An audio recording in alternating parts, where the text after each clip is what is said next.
humano y eso despierta una sensación de indignación en nosotros, ¿no? ¿No? Como esto no es digno, ¿no? De indignación, ¿no?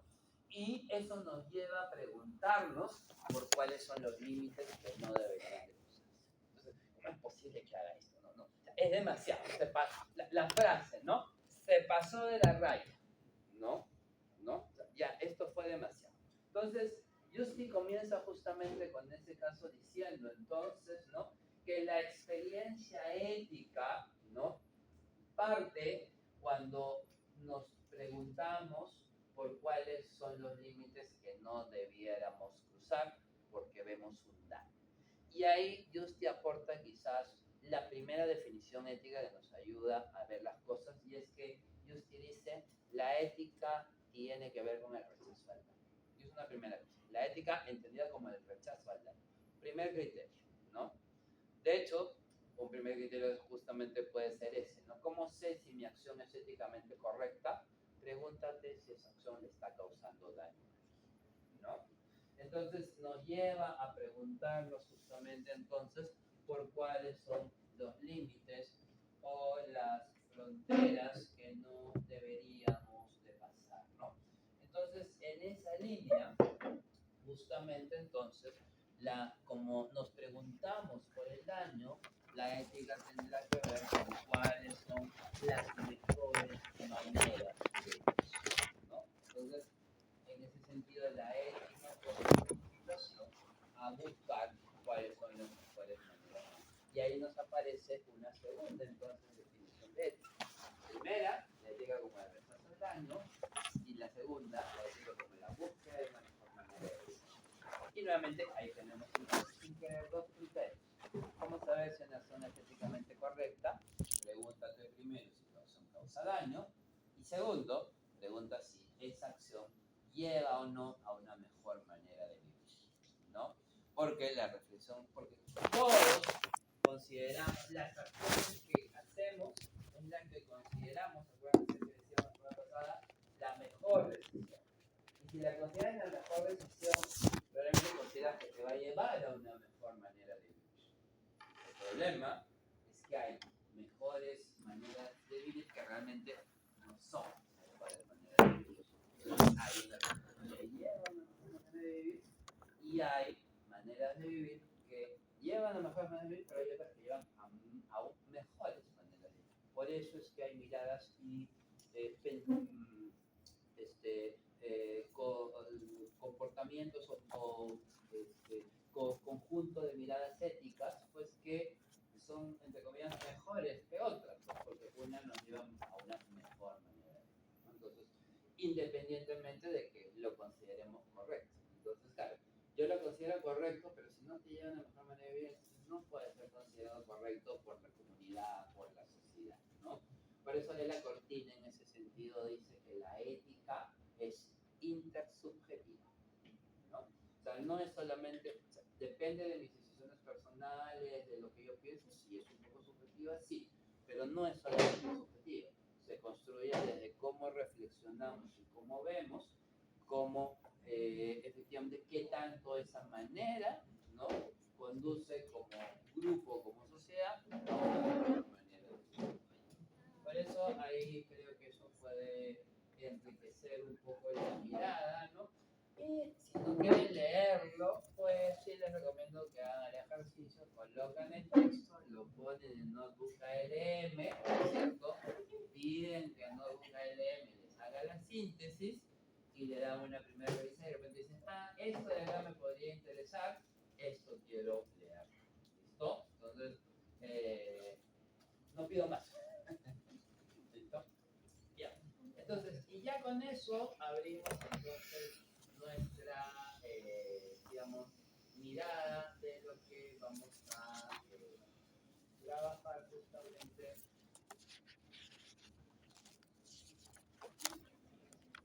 el día de hoy. Entonces, quería comenzar un poquito con este video para a partir de ahí comencemos de 4 preguntas, ¿no? Les pongo el video. 2:40, 7:35.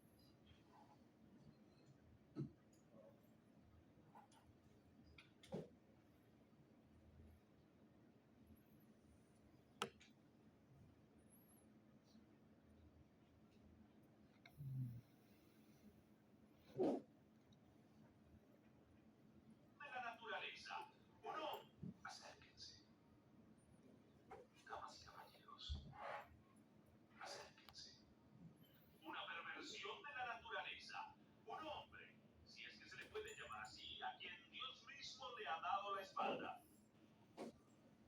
Les presento al hombre sin brazos ni piernas. Miren eso. ¿Están tristes? Mírenlo.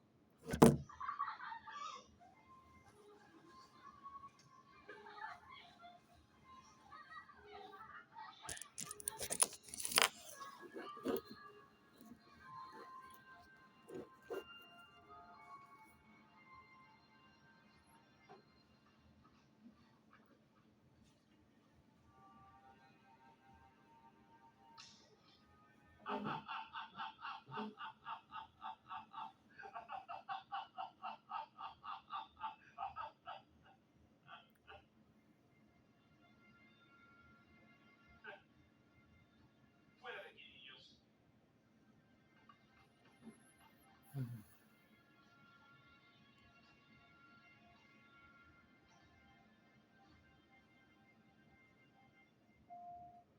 Eres magnífico.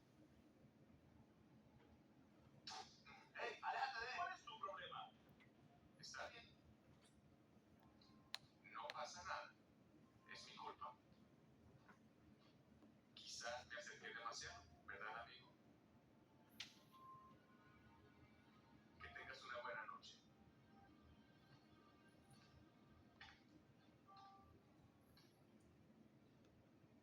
Más vale que te calmes, ¿oíste, monstruo?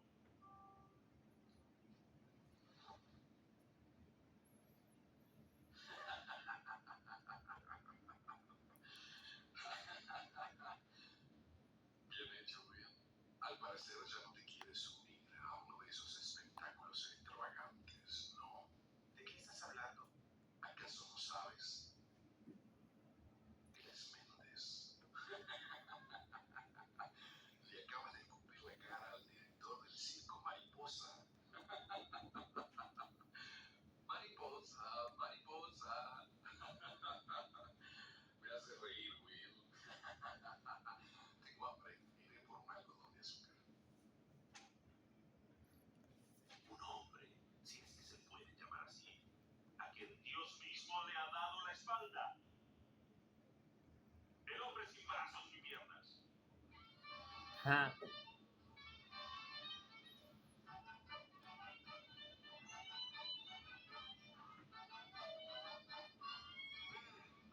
Muy bien.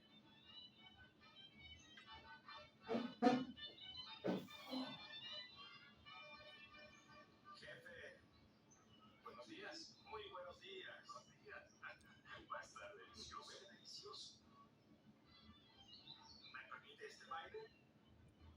Muchas gracias.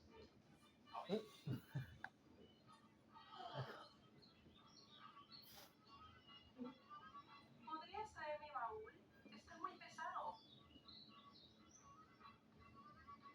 Pero es más fácil para ti, ya que eres tan fuerte. ¡Ah! ¡Hay un muerto en la camioneta! ¿Qué?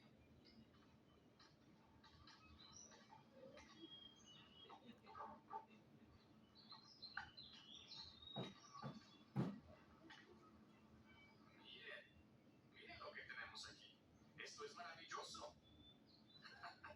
Ven, acércate al fuego y caliéntate un poco.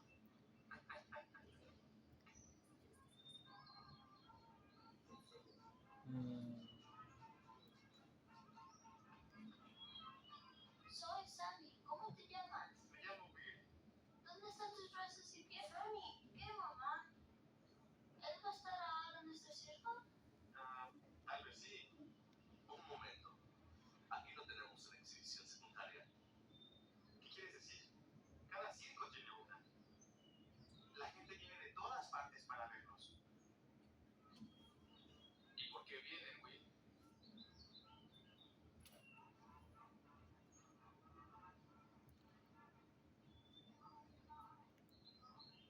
Pero esta podría ser diferente, ¿no? No hay nada inspirador en exponer las imperfecciones de un hombre. Mira, Will, nos alegra que estés con nosotros y te puedes quedar cuando quieras. Pero mi espectáculo es diferente. Y ahora, Ahí.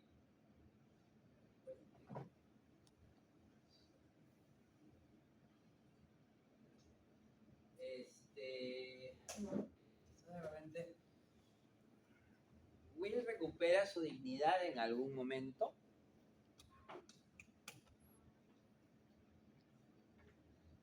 De repente comenzamos con la segunda pregunta, ¿no? ¿Qué es lo que realmente hace que una persona tenga dignidad? ¿Will tiene dignidad o no tiene dignidad? No lo tiene. ¿No tiene dignidad? ¿Por qué dirías que no?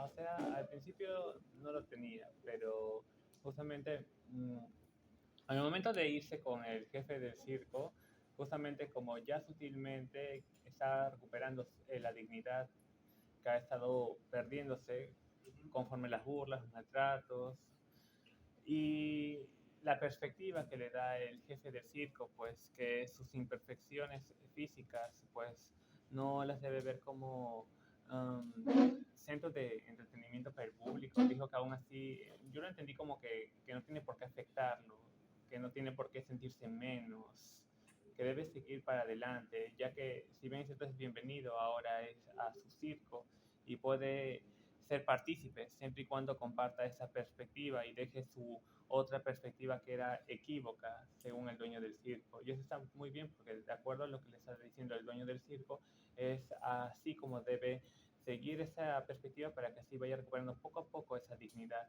¿verdad? Interesante. ¿Qué opinas, Michelle? Miquela. Sobre también la segunda. Sí, sobre la segunda, ¿no? Creo que el valor que se da a sí mismo hace de que una persona tenga dignidad a veces. O sea, por ejemplo, tal vez él se sentía mal, sentía de que no era suficiente y él solito ya se iba como por ese lado, ¿no? Dejaba que lo trataran.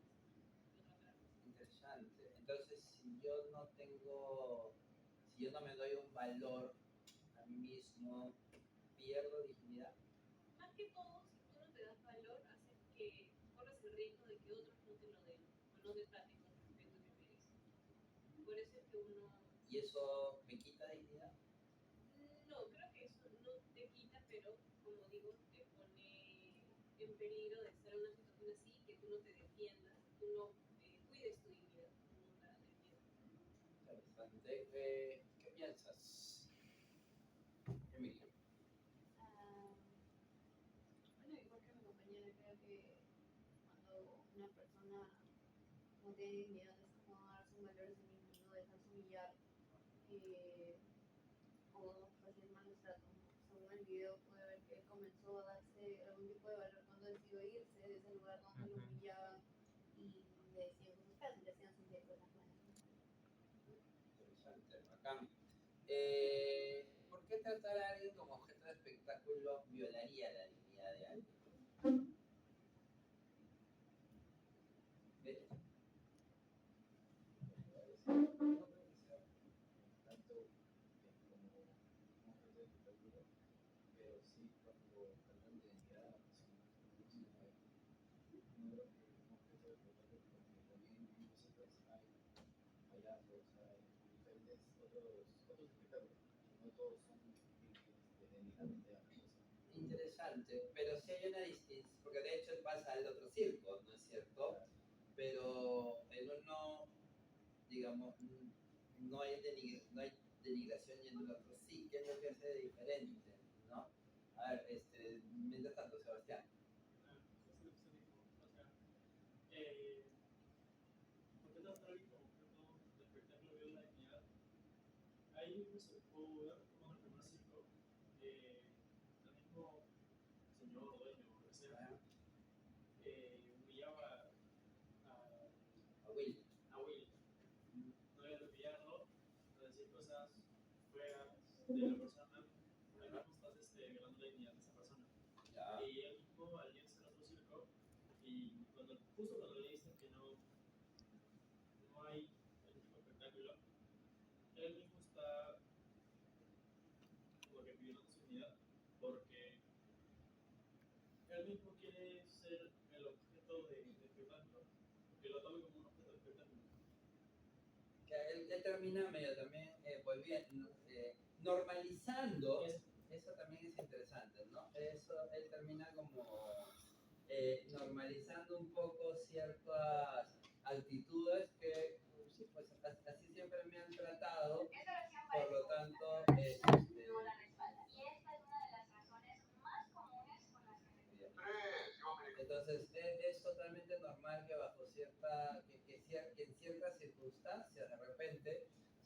normalice, ¿no? ¿Qué hace entonces?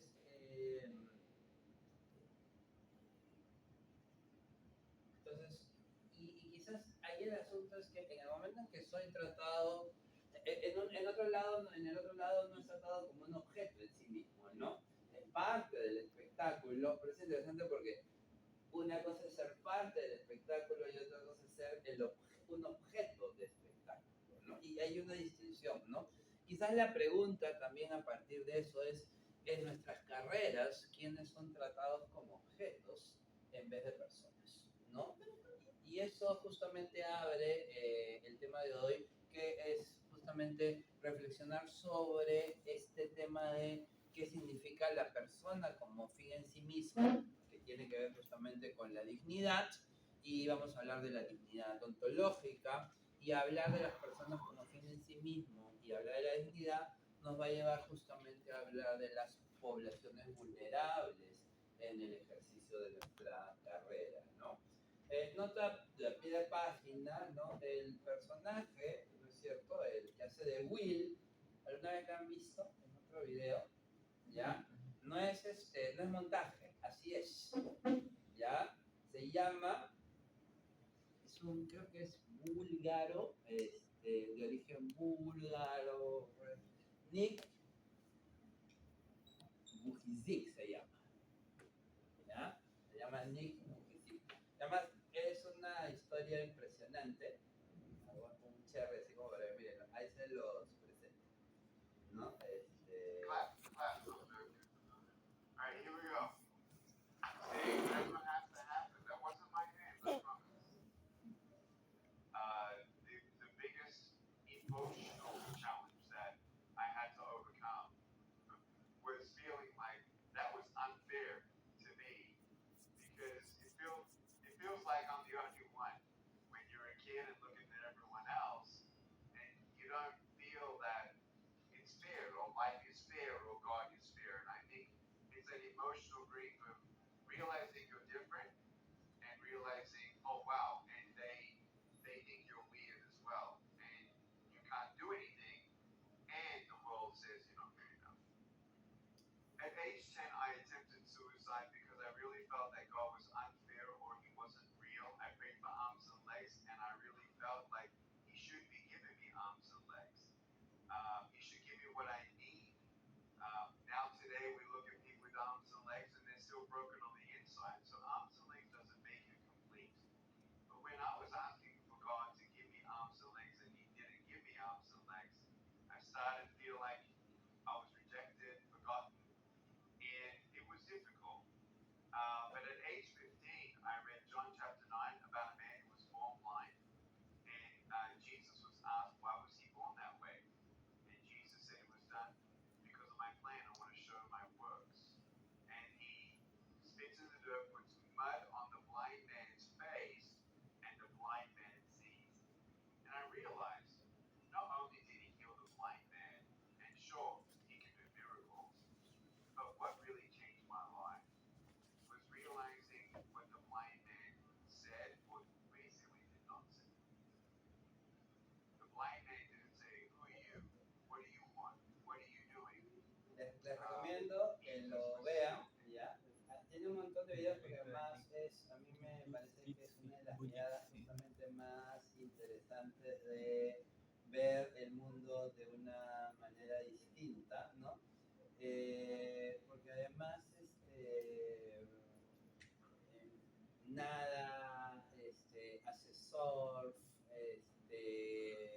escala montañas, come por el mismo, cocina, tiene una esposa y 3 hijos, ¿no? Es bien loco, porque cuando uno dice, pucha, o sea, ¿qué estoy haciendo yo, no? O sea, al final en algún trabajo yo alcanzo a buscar un videito más chiquito que tiene varias de esas cosas, creo que resulta además verdaderamente, justamente inspirador, ¿no? Pero bueno, entonces volvamos un poco al tema. Entonces, justamente, este personaje, Nick Vujicic, nos va a inspirar justamente para hablar de estas cosas, ¿no? Del tema de dignidad, el tema de la persona como fin en sí mismo y el tema ontológico, ¿no? Kant habla de que hay tres elementos que definen a la persona como fin en sí mismo, ¿ya? Y ese es quizás el punto de partida para hablar de lo que significa la dignidad, ¿no? De hecho, Kant dice que hay que tratar a las personas, ¿no? Como si siempre, como si fueran un fin en sí mismo y no un medio. Entonces, Kant nos comienza diciendo justamente eso, las personas son fines en sí mismos, ¿no? ¿Y por qué? Y habla de los tres pilares de la dignidad, ¿no? El primero es que hay que hacer una distinción entre lo que es precio y lo que es dignidad, nos dice Kant, ¿no? Es decir, primera cosa, el precio es un elemento que es sustituible y relativo vinculado a las cosas, ¿no? Las cosas suelen tener justamente un precio, ¿no? Entonces, por ejemplo, ¿no? Y el precio depende, es sustituible, ¿no? ¿Cuánto vale una botella de agua? En este momento. Solo 80, 2 soles, aquí en el, ¿cómo se llama? No es Tambo Listo. en el Listo, 250. 250, ¿no es cierto? Acá, desde 2.80 hasta 2.50 el precio. Es variable, es relativo y responde a un bien que puede ser intercambiable y negociable. Lo que se cambia es, una cosa es el precio, nos permite distinguir las cosas, pero la persona humana, la dignidad, es un valor interior, incondicional, que no tiene condición, que no admite equivalente ni sustituto, ¿no? Entonces, los seres humanos dicen, tienen algo que nos caracteriza por ser seres humanos y que nos hace justamente especiales, ¿no? ¿Qué es lo que nos hace seres humanos? Que podemos pensar, que podemos razonar, que además es una mezcla entre razonar y sentir, pero que esa mezcla entre razonar y sentir nos hace justamente conscientes de nosotros, ¿no? La semana pasada creo que les hablaba, a ustedes les hablaba de Cool, ¿no? Del primo de... ¿Cómo les hablaba de Cool? Cool es la mascota... ¿Ah? El perrito de mi prima Alejandra, ¿no es cierto? Ah, te acordaste, ¿no? Muy bien, ¿no? Y claro, les hablaba, claro, ¿no? Alejandra tiene angustias existenciales, ¿no? Como todos, ¿no? ¿Qué voy a hacer de mi vida, no? Cool, no. ¿No es cierto? Entonces, esa... ¿Ah? Ya te acordaste, ¿no?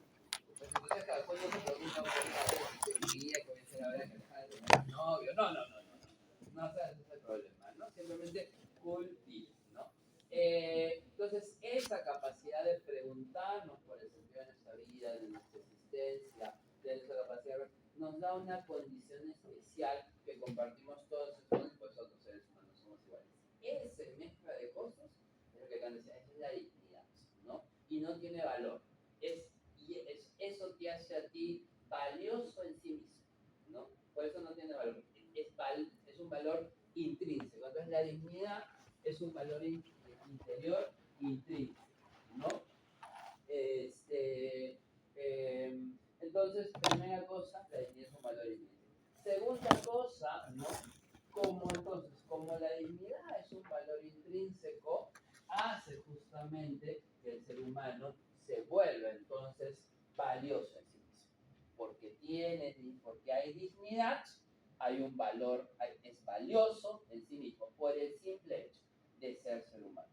Independientemente de lo que hagas o que dejes de hacer, independientemente de que te vaya bien o mal en la vida, independientemente de todas esas cosas, hay un valor absoluto, ¿no? Que está justamente determinado por esa naturaleza que nos hace conscientes y capaces de decidir y de elegir y de dar un sentido, ¿no? Hasta ahora la inteligencia artificial es capaz de generar nuevos pensamientos, nuevas ideas, ¿no? Pero todavía no es que haya una conciencia en sí misma, ¿no? Puede tomar decisiones, ¿no?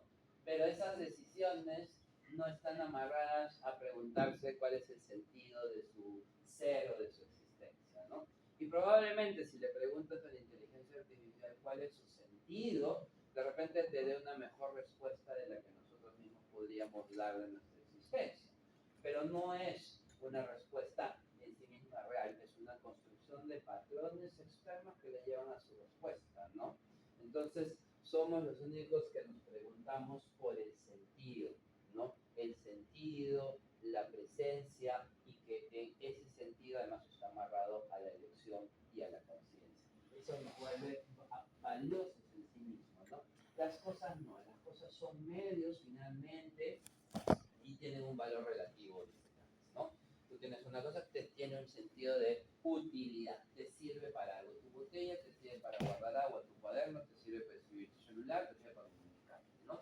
Las personas no tienen un fin en ese sentido, son un fin en sí mismos, ¿no? Por eso, ¿no? Por lo tanto, entonces, en eso radica la dignidad, ¿no? Que tenemos esto, por eso tenemos dignidad, por eso tenemos un valor absoluto, y en donde además la capacidad de ser autónomos es un elemento también central, ¿no?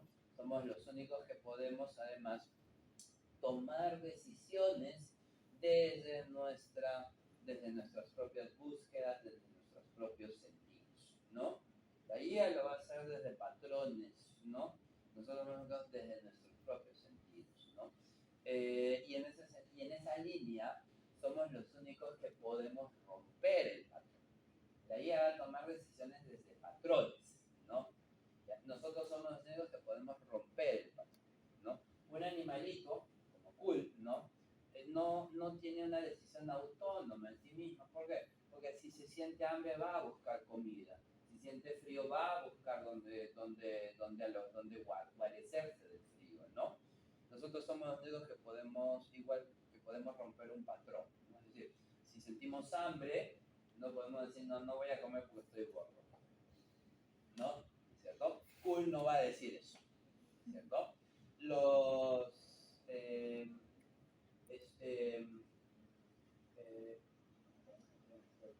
Fernando Sabater, que es un eticista, ¿no? Dice que las abejas construyen panales hexagonales, ¿no? No pueden un día despertarse y decir a la abeja reina, ¿sabes qué? Se nos ha ocurrido la idea de hacer panales pentagonales, heptagonales, no.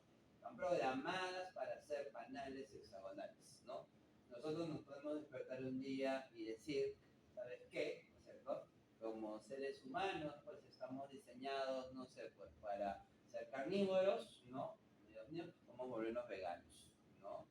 ¿Ya? O un día despertarnos y decir, no, nosotros no queremos que podemos romper el molde, ¿no?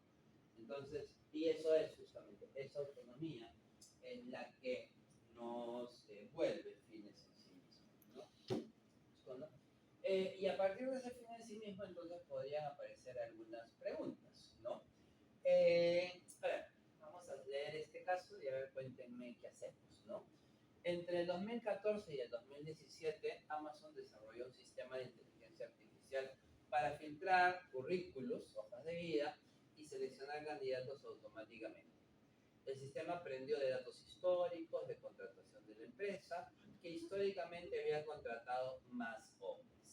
El resultado, el algoritmo penalizaba los currículos que incluían las palabras mujeres, como capitanas del equipo de debate, por ejemplo, y graduados de universidades femeninas. En 2018, los ingenieros internos detectaron el sesgo y lo reportaron. Amazon canceló el proyecto, ¿no? ¿Qué pasa cuando el sistema que discrimina no fue diseñado con mala intención, sino que aprendió de datos históricos que ya reflejaban discriminación? ¿Es válido seguir usándolo? Y si el sistema me dice que igual eso me ayuda a maximizar mis beneficios, ¿es válido seguir usándolo? ¿Qué piensan? ¿Qué opinan? ¿Por qué sí? ¿Por qué no? ¿Qué argumentos? Cuéntenme.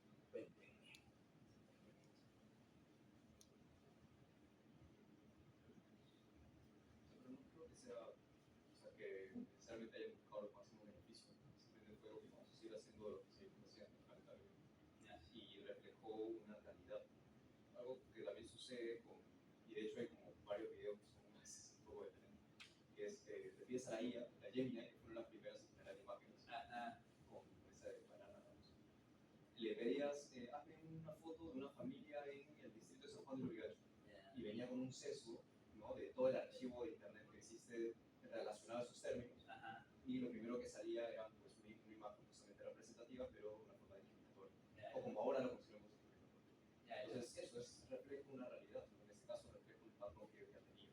Y creo que tampoco van a ser tan, como recién nos damos cuenta, obviamente. Sí, claro. Entonces, al contrario, creo que eso ayuda porque a la externa, si eso ya se hace una situación famosa o es público, más bien le mete presión mediática para cambiar. También debe utilizar Exacto. patrones.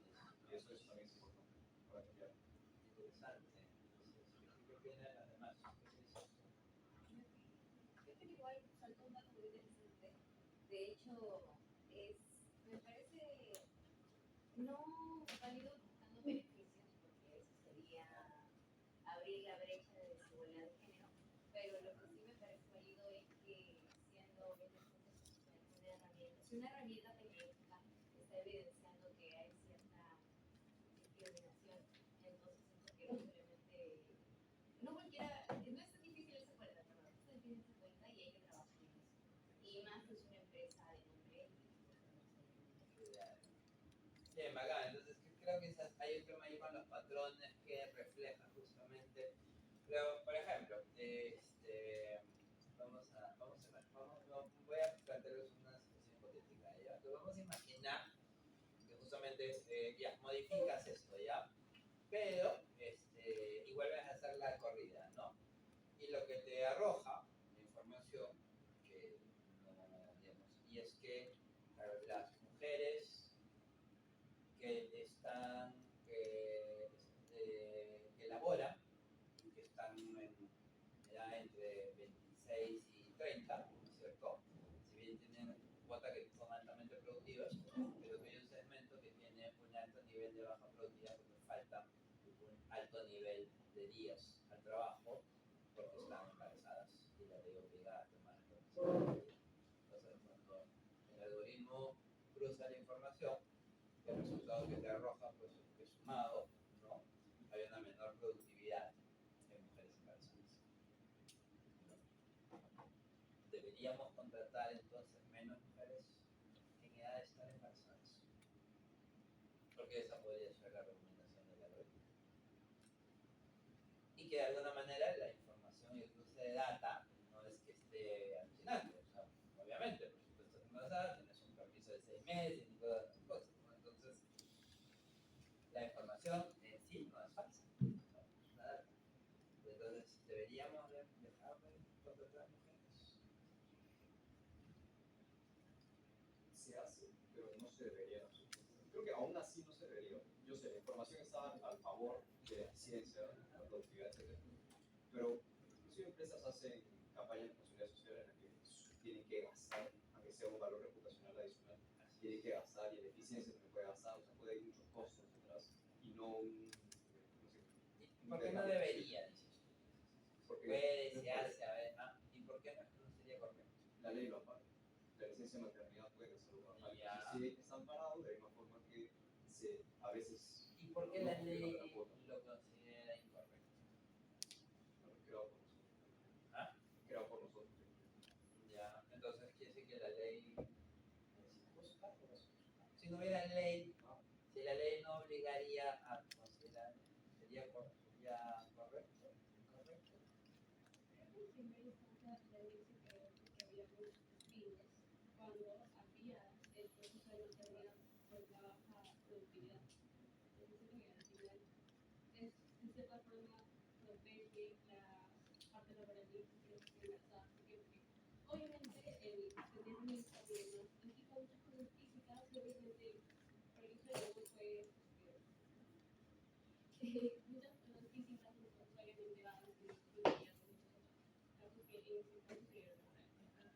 Entonces, obviamente a la empresa, si ves nada más la parte de productividad, no la conviene porque tiene que pagarte a ti, porque estás con licencia y aparte tiene que pagar a alguien más porque cubra tus cuentas. Pero yo siento que no es correcto, ¿por qué? Porque si vamos a la parte de dignidad humana, por ser simple persona, me merezco respeto tanto a mi parte personal como madre, como a mi parte laboral, como profesional que soy. Y justamente creo que de hecho le has dado al fondo el argumento, ¿no? De por qué hay una ley, justamente, es una ley, o sea, por qué la ley asume a proteger, digamos, justamente, porque hay un tema de condición de dignidad, ¿no? Es decir, estás vulnerando la dignidad de estas personas, ¿no? Pero me va a generar costos, sí, pero la competitividad de la empresa no puede estar por encima de la dignidad del ser humano, ¿no? Que se hace, se hace, ¿cierto? ¿No? Que no debe hacerse, y eso es justamente donde uno marca la línea también, ¿no? Muy bien, excelente, interesante. Un casito más. Entre el 20 y el 23, varios medios digitales publicaron fotos de víctimas de feminicidio sin anonimizar, es decir, con sus nombres, ¿no? Con nombres completos, imágenes del cuerpo en algunos casos y datos de sus familias, argumentando que el público tiene derecho a saber. El argumento era que la visibilidad mediática presiona al Estado a actuar. Algunos de estos medios aumentaron su audiencia significativamente con este tipo de cobertura. La publicación de imágenes y datos de víctimas sin consentimiento de sus familias es moralmente correcto si el objeto es visibilizar el problema para poder presionar al Estado.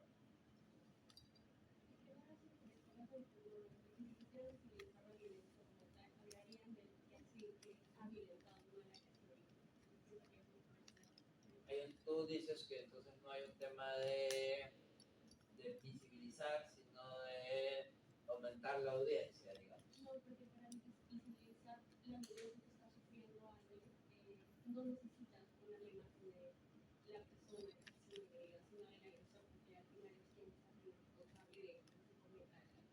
Interesante, muy bien. ¿Qué opinan los demás? Estoy de acuerdo, para que justamente el foco de atención se denote más en el que causó el daño. O sea, si bien es cierto, la víctima también merece la atención, pero sobre todo el agresor, ya que él es el principal peligro que si uno no lo toma en cuenta, podría repetirse este ciclo con otras mujeres por culpa de esta persona, siendo el agresor que siga libre por ahí, ¿verdad? Y yo te diría, pero si de todas maneras de visibilizar la violencia, lo hace más disuasivo, más real, más consciente. Así como las etiquetas de los cigarros que muestran el cáncer, porque la violencia es un cáncer. O sea, si yo te dijera esos argumentos, ¿qué pensarías? Yo creo que justamente por eso está la ley de la confidencialidad, ¿Ya? como el derecho al anonimato, porque en este caso son personas víctimas. Como dice Carlos, si lo queremos visibilizar, es exponer, pero al acusado, a la persona que está ejerciendo violencia. Sí. Y se crea esto de si es moral o no enseñar a la persona violentada, porque el otro lado la dice, ¿no? Entonces, por algo se ampara que esta persona violentada se le protege el derecho a no protegerse más, porque está ya no solo violentada físicamente, sino por las personas. Interesante. Entonces, hay un primer argumento, digamos, que es el tema del derecho a la intimidad y a la privacidad, ¿no? Entonces, como individuos, ¿no? Somos individuos, la verdad, todas esas cosas, claro, tenemos derecho a nuestra individualidad, a nuestra intimidad. Entonces, es un principio que no puedes violentar. No puedes difundir, ¿no?, las imágenes de alguien sin autorización. Exacto, profe, porque es bastante común en las noticias de que también no muestren nombres para tapar, para cubrir la privacidad, para que no vean el nombre completo, todo eso, porque si no estarías Exponiendo. exponiendo a la persona y sería vista para mal, porque va a ser recordada como esa tal persona de que sufrió abuso. Entonces, y ahí va y engancha justamente otra vez el segundo argumento. Más o menos es como morbo, es el morbo que vende. Hay un primer argumento que tiene que ver con el respeto a la intimidad y a la individualidad y a la privacidad. Segunda cosa, ¿no? El segundo argumento sería privacidad, para la privacidad. ¿Cuál sería el segundo argumento?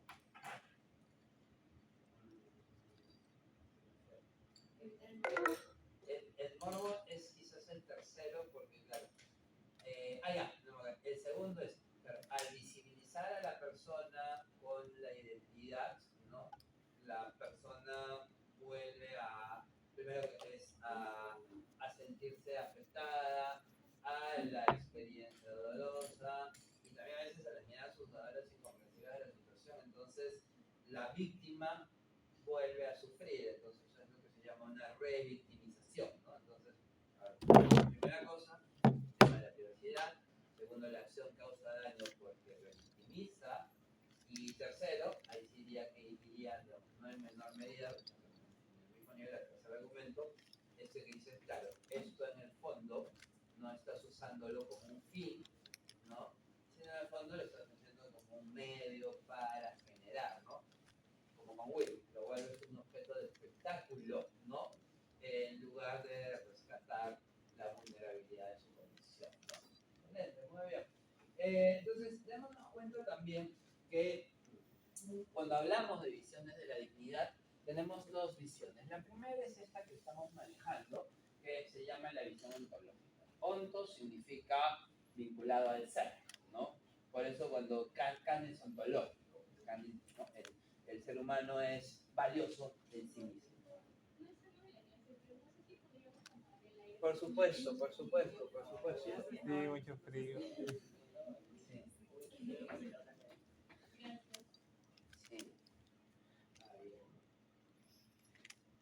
Porque está prendido, sí.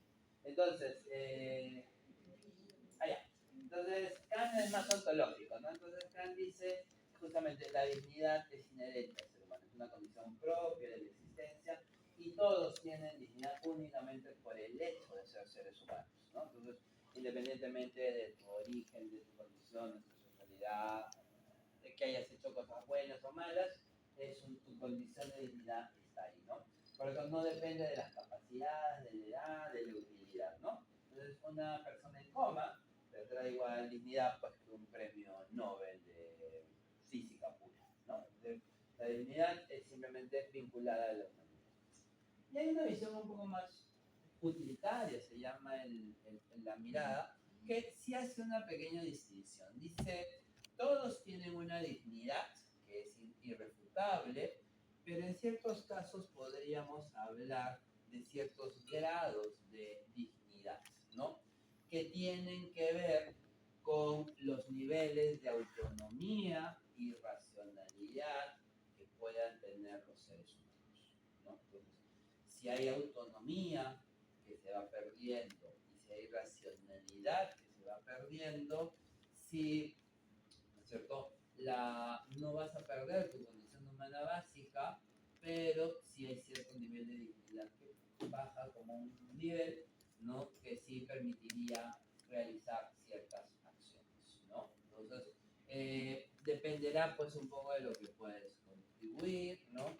Por ejemplo, ¿no?, una mirada utilitaria, un bebé podría tener de repente menos estatus pues, que un adulto moral personal, ¿no? Y bajo ciertas circunstancias y demás éticos se podría priorizar de repente a un adulto, de repente a un bebé, ¿no? Profesor, y por ejemplo, con las personas que padecen algún tipo de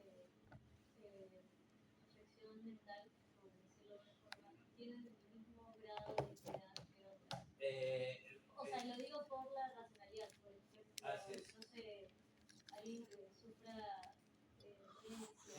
O sea, sí que dice que, digamos, una persona que tiene una discapacidad sí tiene una dignidad, ¿no? Pero, por ejemplo, sí él dice, pero, por ejemplo, en ciertas situaciones donde la pérdida de un cierto nivel de capacidad es mucho total y más absoluto, ¿no? Entonces, Singer, por ejemplo, te dirá una persona, por ejemplo, un niño que ha nacido, por ejemplo, con hidrocefalia, ¿no? ¿Qué cosa es la hidrocefalia? La hidrocefalia es la condición en la que, en lugar de haber masita, primero que sale un poquito más grande la cabecita, ¿no? Pero además, en lugar de masa cerebral, hay agua, ¿no? Y hay poquita masa. Mientras más grande el nivel de hidrocefalia, más grande la cantidad de agua y menos nivel de agua, ¿no? Entonces, hay algunos niños que nacen con esta condición, ¿no? Y, claro, y es tan chiquito que simplemente, literal, son planitos, ¿no? ¿No? Porque no, porque es está el bulbo raquídeo que funciona los mecanismos básicos, pero no hay más, ¿no? Entonces, y no hay maneras, ahí es, ¿no? Entonces, por ejemplo, ahí Singer plantea ahí, ¿no es cierto? Lo consultaba porque, por ejemplo, hay muchos casos de, no sé, homicidios, del primer, segundo, de todos los lados, donde siempre salta el tema de exámenes psicológicos, ¿no? Para saber si la persona está bien en sus facultades o no.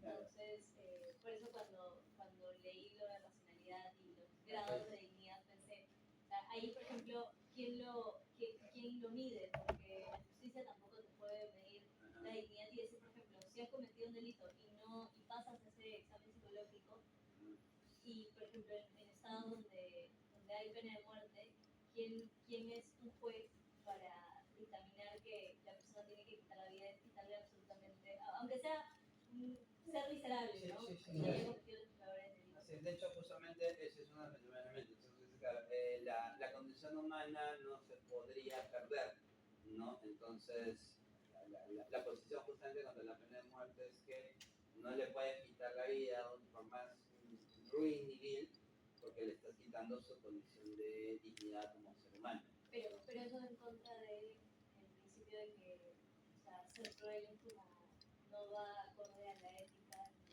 Así. Pero Kant te diría que, Claro, ¿no? o sea, desde la visión Claro, teórica. Kant te diría, me parece miserable, ruin, desgraciado, ¿no? Claro, Pero no, pero te viene que no hay nada que hacer, ¿no es cierto?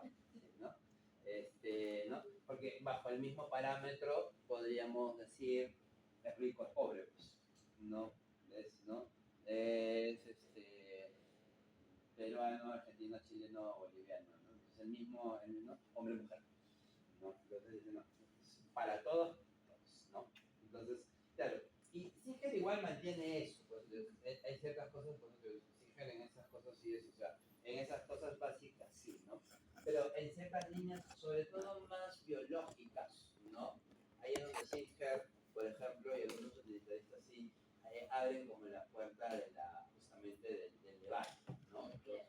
Y en el mundo laboral, por ejemplo, porque también contempla que, o sea, racionalidad y autonomía, que tanto, no sé, un trabajador, independientemente de si es hombre o mujer, o el género, un trabajador puede hacer eso, otro trabajador no puede, pero por alguna limitación que tenga.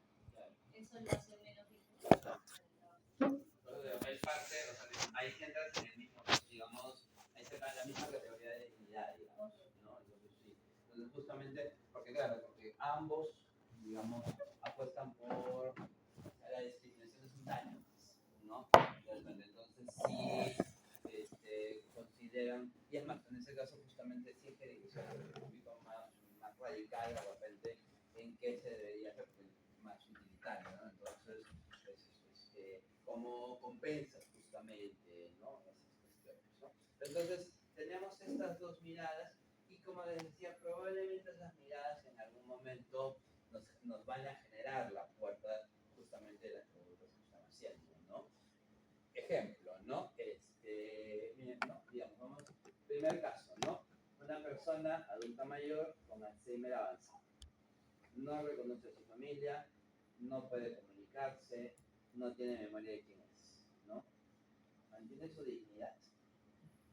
¿Qué pasaría si fuera su familia? Mantiene la dignidad, es complejo. ¿Ustedes qué piensan? Yo creo que sí, yo tengo una tía, por eso le preguntaba, Sí, tengo una claro. tía que tiene demencia y claro, no te reconoce, vive como en diferentes momentos de su Ya está vida. en Saturno, digo Sí, yo. Sí. tal cual. Entonces, pero sigue siendo mi tía, ¿no? O sea, eso no quita que sea mi tía y eso no quita que sea persona. Sin embargo, hay muchas cosas dentro de la sociedad, o sea, hablando como sociedad, en la que sí la limitan muchísimo. O sea, para nosotros de familia sigue siendo nuestra tía, es la mamá de alguien, es la abuela de otra persona, pero para la sociedad es una persona que tiene demencia y por eso está limitada a absolutamente todo, por no decir algunas cosas. Realmente tiene muchas limitaciones, por eso no le quita esa persona. Por ejemplo, no podía votar, ciudadana peruana que digo, pero sigue siendo ciudadana peruana. Así es, tal cual. Así es, ¿no? Entonces, creo que justamente el caso que tomamos es muy interesante porque, claro, es entender entonces que la dignidad no se pierde, es implícita a la existencia del ser humano, ¿no? Y por lo tanto hay que proteger, ¿no? Y al mismo tiempo abre preguntas y desafíos también, ¿no? Porque, digamos, y también porque eso va a generar justamente la mirada para la acción con esta persona después, ¿no? Porque, digamos, yo tenía un caso muy parecido, mi tío abuelo, el hermano de mi abuelo, no sé, es bien loco porque, claro, mi hermano de mi abuelo no era Alzheimer, fue demencia senil, ¿no? Pero fue loco porque lo que disparó en la demencia fue cuando perdió a su esposa, que era su segundo compromiso. Entonces, además la esposa era pues todo el mundo pensaba que él se iba a morir primero porque la esposa era 15 años menor, ¿no? Pero claro, me imagino que cuando tienes 70, entre 75 y 90, pues no hay mucha diferencia. Entonces ella se murió primero y fue bien alucinante porque se muere, Carmen se llamaba, entonces justo llega el segundo compromiso, ¿no? Entonces llegan los hijos, los compromisos mayores, mis tíos, ¿no? Y mi tío, claro, lo acompaña a su papá al velorio. En un momento, mi tío y se acerca mi tío, ¿no? Le pregunta a mi tío abuela, papá, ¿qué te pasa? Carmen no ha llegado todavía. No, papá, acuérdate que Carmen ha fallecido ayer. Estamos en su velorio. Ah, verdad, se olvidó de Carmen. Sí.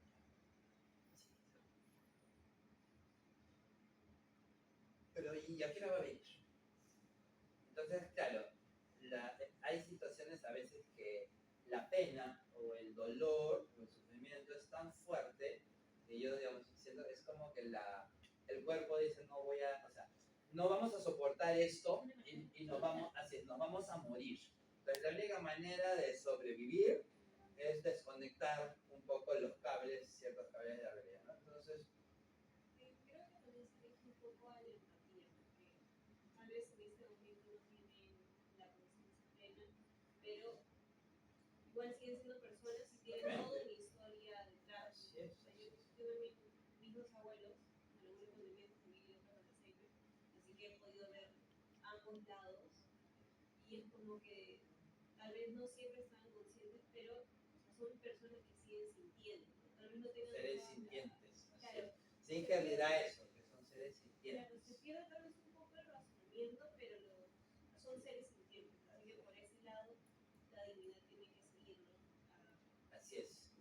Y ese es el punto que parece interesante porque justamente rechas, ¿no? Digamos, son seres sintientes, ¿no? Y como seres sintientes hay un nivel de dignidad que se les debe reconocer, ¿no?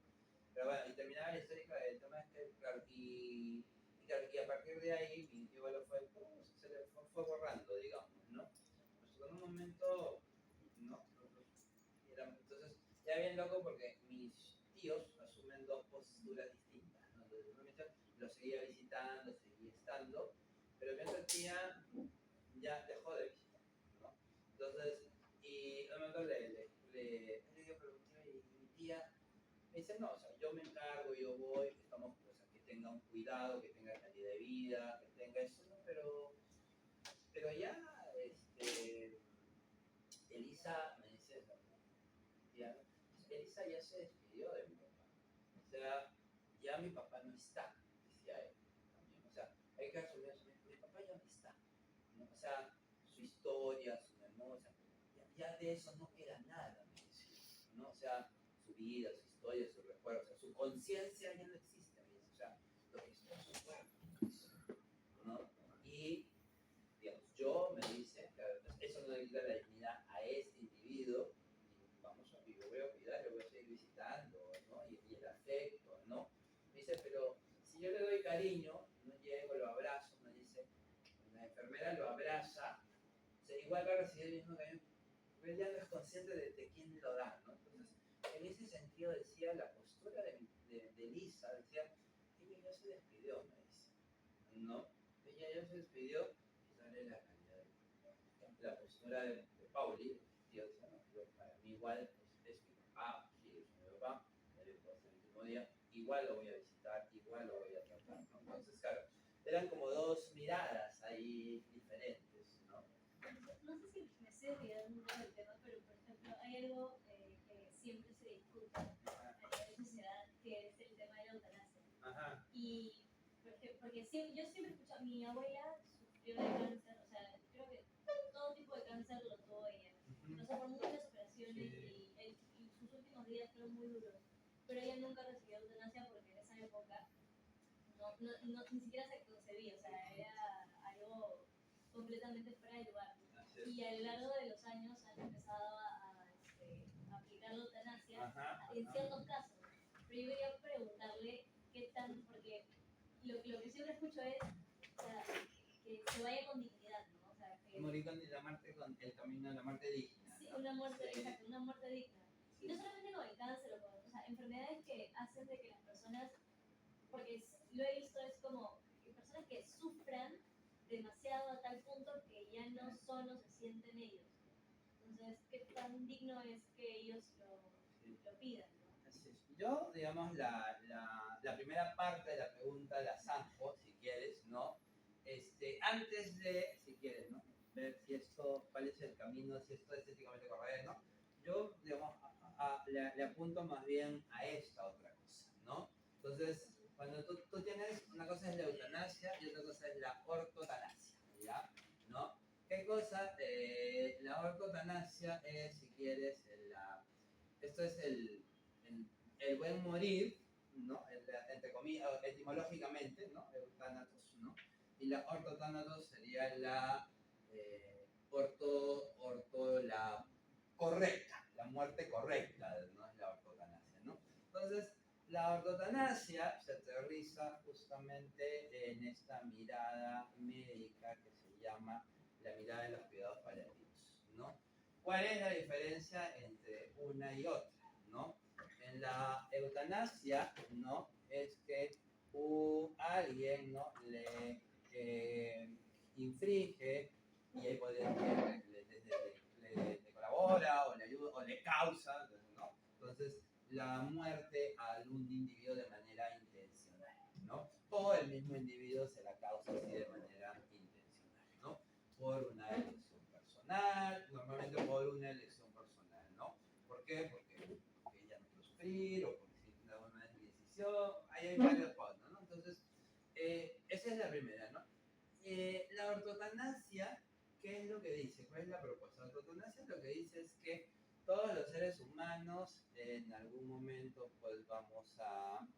El camino de la muerte es inevitable, ¿no? Entonces hay un momento, el camino de la vida, que es inevitable ese momento de ese camino, ¿no? Entonces, la ortotanasia lo que es acompañar de la mejor manera ese proceso de la transición porque asumes que la muerte es parte de la vida. No es que te la voy a causar, ¿no? Sino que te voy a acompañar cuando ese momento llegue y en ese sentido vamos a evitar el sufrimiento y el sufrimiento de una prolongación inútil de la existencia de la vida, ¿no? Que ese es el tema. Y eso significa, en términos médicos, se llama evitar el encarnizamiento terapéutico, ¿no? Entonces, ¿qué cosa es terapéutico? ¿Ya? ¿Qué cosa es el encarnizamiento terapéutico? El encarnizamiento terapéutico se llama cuando la finalidad de un médico es salvar la vida, ¿no? Pero el encarnizamiento terapéutico es cuando uno prolonga la vida por el simple hecho de prolongar la existencia de una materia viva, ¿no? Por ejemplo, cuando están en estado de vegetatización Por y ejemplo, están conectados a una máquina. así es, entonces están en estado vegetal y de repente no le empieza a fallar el riñón, ¿no? Y le hacen una diálisis. ¿Qué le haces una diálisis? ¿No? Si está, ¿no? O un poco lo mismo, ¿no? Estás de repente, tienes una enfermedad repente terminal, ¿no es cierto? Un problema de movimiento del hígado. Y claro, y el hígado va a hacer que tus riñones fallen, ¿no? Entonces el médico dice, no, tenemos que operarte el hígado, ¿no? ¿Ya? Entonces te operan el hígado, tú dices, ¿y por qué me van a operar? ¿Me vas a operar el hígado? Sí, pues para que el hígado, para que funcione tu sistema renal. ¿Y cuánto tiempo voy a estar, vas a vivir, voy a, pues te vamos a operar y vas a estar 4 meses en recuperación más, y vas a partir de ahí tener la diálisis, ¿no? 4 meses en recuperación, y el hígado, y tengo el problema del hígado, ¿cuánto tiempo de vida me queda? 6 meses. Pues, ¿para qué me operas del hígado si eso no va a solucionar la enfermedad ni me va a dar una prolongación y una calidad de vida? ¿No? Les pongo un ejemplo más también, ¿no? En el COVID, una de mis hermanas, mi mamá, fallece en el ISTIS, ¿no? Y cuando ya estaba, y era, o sea, ya había terminado el COVID, pero estábamos como en los piquitos, como todavía habían restricciones, ¿no? Entonces ya mi tía estaba en sus 15 últimos días, ¿no? Y los hermanos querían visitarla, ¿no? Y de repente dicen, no, lo que pasa es que el médico ha dicho que se tienen que hacer la prueba del COVID para poderla visitar, no se vaya a contagiar de cáncer, ¿no? Y mi otra tía que dice, pero ¿para qué? O sea, si se contagia del COVID, o sea, no le va a alcanzarla a esto, o sea, no, ¿te das cuenta? O sea, me dice, no, tu tía le quedan 4 semanas, 6 semanas máximo, ¿no? Si le da el COVID, en el peor de los casos, se va a morir en 8 semanas de COVID. O sea, no hay, entonces, ¿por qué? ¿No? ¿Ves? ¿No? Entonces, y probablemente si se enfermaba del COVID le van a poner el respirador, pues, entonces, ¿para qué? Entonces, ese es el problema porque a veces la medicina pierde la perspectiva. Eso se llama encarnizamiento terapéutico, ¿no? Y a veces también nosotros, porque somos humanos, también a veces a nuestros seres queridos, porque no queremos que se vaya, les terminamos encarnizando, ¿no? Entonces llega el abuelito de 90 años, entonces su abuelito de 90 años, ¿no? Se rompe la cadera, ¿no? Las caderas siempre son un antes y un después en la vida de los viejitos, ¿no? Se rompe la cadera, lo mandas al hospital, ¿no es cierto? Y ahí normalmente empiezan las complicaciones, ¿no? Y los viejitos normalmente también se mueren de pulmonía. Entonces se muere de pulmonía, empieza con insuficiencia respiratoria, lo llevan al hospital al viejito de 90 años, ¿no? Y le ponen el respirador, le ponen el ventilador y ¡pum! Le ponen las traqueolas. Entonces, o sea, la pulmonía probablemente es un signo de que ya el cuerpo está entrando al natural proceso de fin de la vida, ¿no? Entonces, no, para salvarlo, ¿no? Y claro, y terminas, ¿no? Entonces, y claro, y como empieza eso, de repente entonces no ventila, no hiperventila, y empiezan entonces las fallas renales. Entonces hay que ponerle la sonda, ¿no? Entonces está con la sonda, y además como no puede comer, con la sonda gástrica encima, ¿no? Y encima, como está con la sonda gástrica, ¿no? Encima, no podemos acompañar. Y como está acompañada, se escala. Y le dan las escalas. Se ve con una escala. No, pues que se va a mejorar. No se va a mejorar, ¿no es cierto? Porque por la edad que tiene, ¿no? Entonces, y a veces nosotros, pues claro, uno humanamente quiere, y claro, y a veces nosotros mismos terminamos haciendo eso. Entonces, ¿qué cosa es justamente en ese sentido la experiencia y la propuesta justamente de un cuidado paliativo? El cuidado paliativo es entonces generar el acompañamiento con la mayor dignidad y el menor sufrimiento en el natural camino al final de la vida, ¿no? Y entonces, en ese sentido, evaluar si los procesos médicos son necesarios en el sentido de que o van a mejorar la calidad de vida o van a resolver el problema de fondo. Si no resuelven la enfermedad de fondo y si no mejoran la calidad de vida, para que no se debe de hacer, ¿no? Diría la ortotanasia, ¿no? Y eso no es que estás causando la muerte, ¿no? Hay una diferencia, ¿no? Es que si no le pones el respirador le vas a causar, no le estás causando la muerte, estás dejando que evitas el sufrimiento para que la muerte siga el camino que es parte de la vida. Entonces, Yo siempre opto por eso porque cuando uno ve la gran cantidad de casos que uno tiene de dilemas de eutanasia, es porque esto no se hizo a tiempo, ¿no? Entonces, claro, tienes una enfermedad crónica, degenerativa, ¿no es cierto? No sabes, no te hacemos esto, ¿no es cierto? Y plaf, ¿no? Postrado en una cama, ¿no? Entonces, no es una enfermedad crónica degenerativa, no hay que cortarle la pierna. Plaf, le cortas la pierna, ¿no? ¿Ya? Entonces, en la cama, no, sigue avanzando porque va a seguir, le cortas la otra pierna y encima le cortas los nervios, dolor permanente, ¿no es cierto? Y cada vez más agudo el dolor. Entonces, O sea, el problema ahí sería no aceptar el proceso así es, de la ¿no? vida y bueno. Entonces, claro, y cuando tú miras, por ejemplo, muchos de los casos, ¿no?